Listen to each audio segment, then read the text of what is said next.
49ers just stomped the Chicago Bears 38-13, and it was the 49ers' best performance of the entire season, which makes it kind of bittersweet because it's week 14, and the 49ers finally showed their potential, what they could have been all year. They could have been a really good team this year. And what's interesting is that all it took was them to stop force-feeding Christian McCaffrey and Deebo Samuel. Like, they didn't even have a running game today. Isaac Guerrero had a few nice runs, but he left the game with an ankle injury and was mostly ineffective. What they did was throw the ball at will to George Kittle. George Kittle reminded everyone that he's the biggest mismatch on the field.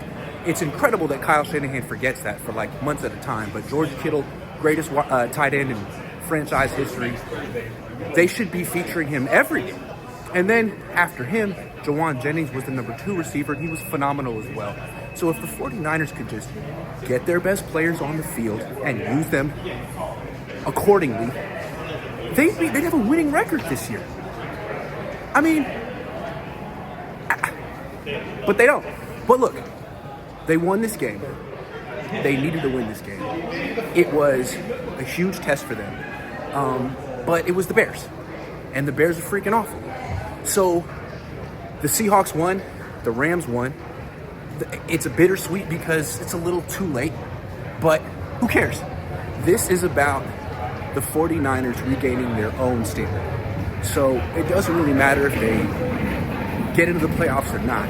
They have to control what they can control, and that's playing like this the rest of the season. So you won one game, great.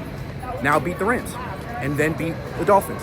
And you don't have to beat the Lions, but beat the Cardinals. Win 3 of the next 4 games.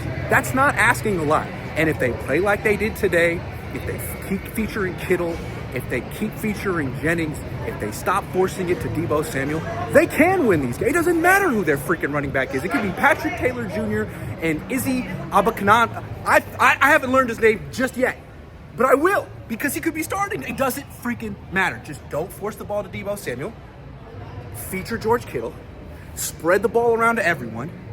Call freaking screen passes and play action like we've been begging for this all year.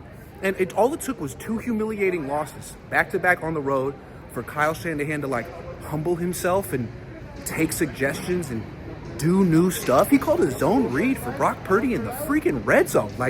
Kyle Shanahan, round of applause. Who the hell are you? So again, might be a little bit too little too late. Doesn't matter. This is the Niners they need to show the rest of the season. Win 3 of the next 4 games.